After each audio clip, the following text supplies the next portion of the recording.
اور پھر کچن کی طرف چلی گئی، کیونکہ آج اس کی بڑی نندو نے آنا تھا، کیونکہ ان کا بھائی 1 مہینے کے لیے گھر آیا تھا اور ان لوگوں نے کہہ دیا تھا کہ وہ پورا مہینہ یہیں پر گزاریں گی۔ اسی لیے اب ندا کو دن رات ان کی خدمت کرنی تھی۔ ندا نے اپنے بڑے نندوئی کے پسند کے سارے کھانے تیار کر لیے، کیونکہ وہ جب بھی آتے ندا سے نت نئے فرمائش کر کے کھانے پکوا کر کھاتے۔ پھر اس کے بعد وہ اپنی چھوٹی نندو کے کپڑے استری کرنے بیٹھ گئی۔ میں اس کے پاس آیا تو اس کے پاس مجھے دینے کے لیے وقت ہی نہیں تھا۔ اس کے پاس کاموں کی لمبی فہرست تھی۔ اس سے پہلے کہ میں کوئی موقع ڈھونڈتا، میری بڑی شادی شدہ بہنیں گھر آ گئی۔ بچوں کا شور و ہنگامے میں مجھے اپنی بیوی کو وقت دینے کا موقع ہی نہ ملا۔ رات کو جب سب کھانے کے لیے ڈائننگ ٹیبل پر موجود تھے تو ندا مجھے کہیں نظر نہیں آئی، یہاں تک کہ اس کی کرسی بھی نہیں تھی۔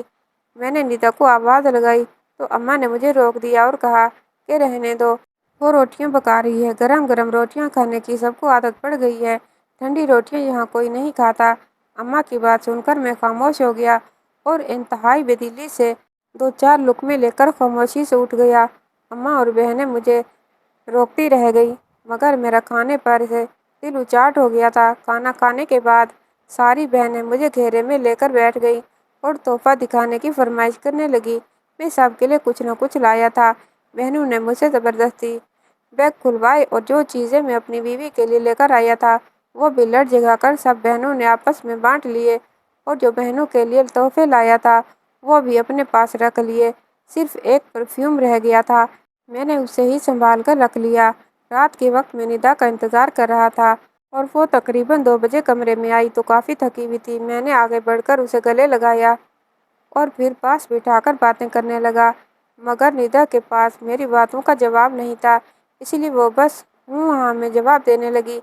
پھر میں نے اسے تحفے میں پرفیوم دیا تو وہ اس نے خاموشی سے رکھ لیا۔ ہاں، جو چیزیں میں اپنے بیٹے کے لیے لے کر آیا تھا وہ بڑے غور اور محبت اور توجہ سے دیکھ رہی تھی اور اس کے چہرے پر خوشی بھی نظر آ رہی تھی۔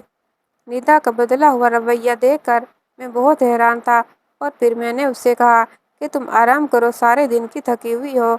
جس پر وہ مجھے کہنے لگی، نہیں ابھی تو مجھے سب بہنوں کے کپڑے دھونے ہیں، سب کے کپڑے ہی دھلنے میں پڑے ہیں، اگر آج نہیں دھوئے تو کل بہت زیادہ ہو جائیں گے۔ پھر وہ مجھ سے اجازت لے کر کپڑے دھونے کے لیے چلی گئی۔ میں بس خاموشی سے اسے دیکھ کر رہ گیا۔ اس کے جانے کے بعد میں نے اس کی الماریاں کھولی تو مجھے وہاں کوئی نیا جوڑا نظر نہیں آیا، نہ زیورات نہ میک اپ، اب کچھ بھی نہیں تھا۔ وہی سب پرانے کپڑے تھے جو شادی کے وقت میں نے اسے لے کر دیے تھے۔ مجھے سمجھ نہیں آ رہا تھا کہ اماں نے جو کچھ مجھے بتایا تھا وہ یہاں پر نظر کیوں نہیں آ رہا تھا۔ میں بہت زیادہ تھکا ہوا تھا، اس لیے سو گیا۔ اگلے دن پھر میری بہنوں نے مجھے گھیر لیا اور پھر طرح طرح کی فرمائشیں کرنے لگی۔ کسی کو گھومنے جانا تھا تو کسی کو شاپنگ پر جانا تھا۔ میری بیوی اکیلی باورچی خانے میں سب کے لیے کھانے تیار کر رہی تھی۔ میری نظر بار بار باورچی خانے کے دروازے پر جا کر لوٹ آتی تھی۔ باتیں کرتے کرتے میں اپنی بہنوں پر بھی نگاہ ڈال رہا تھا۔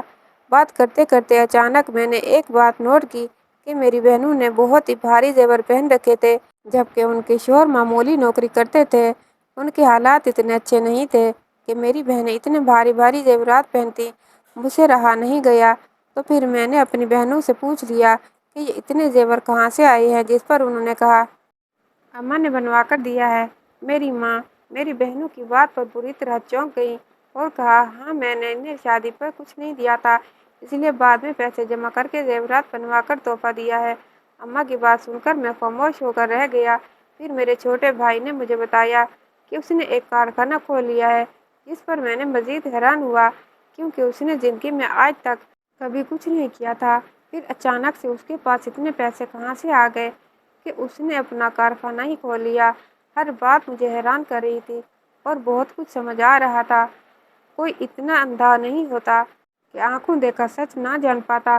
پھر 2 دن بعد میری چھوٹی بہن، جس کی شادی میری سعودیہ جانے کے بعد ہوئی تھی، اس نے مجھے کسی کام سے اپنے گھر بلا لیا تو اس کے کمرے میں موجود دنیا بھر کی ہر سہولت دیکھ کر میں حیران رہ گیا، جس پر اس نے مجھے بتایا کہ اماں نے سب کچھ بنوا کر دیا ہے۔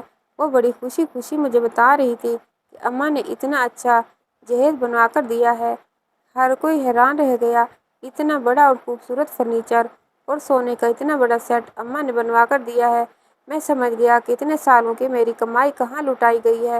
چھوٹی بیٹی کو جہیز میں ہر سہولت اور باقی بیٹیوں کو سونے کے زیورات اور چھوٹے بیٹے کو کارخانہ کھول کر دے دیا۔ ایک میں ہی خالی ہاتھ رہ گیا تھا اور میری بیوی ملازمہ بن چکی تھی۔ مجھے اپنے آپ پر افسوس ہونے لگا کہ کیوں میں یہ سب اتنے سالوں میں جان نہیں پایا، مگر مجھے ایک بات ابھی تک سمجھ نہیں آئی تھی کہ ندا اب تک کیوں خاموش تھی۔ اس نے مجھے کوئی شکوہ گلہ کیوں نہیں کیا تھا؟ وہ تو بس خاموشی سے پورے گھر کی خدمت میں لگی ہوئی تھی اور میرے بیٹے کو سنبھالتی تھی۔ 2 دن بعد عید تھی۔ میں نے انتہائی خاموشی سے ندا اور اپنے بیٹے کے لیے خریداری کی اور کسی کو کچھ نہیں بتایا۔ پھر میں نے وہ ساری شاپنگ الماری میں لا کر رکھ دی۔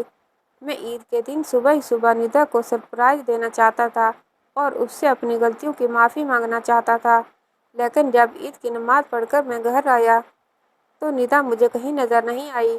میں کمرے میں گیا تو ندا ہمارے بیٹے زوہان کو سمجھا رہی تھی کہ تمہیں یہی پرانے کپڑے پہننے پڑیں گے، ہمارے پاس نئے کپڑے نہیں ہیں، جبکہ زوہان روتے ہوئے کہہ رہا تھا کہ آپ ہمیشہ ایسا ہی کرتی ہیں، اطہر اور طاہر کے پرانے کپڑے مجھے پہناتی ہیں۔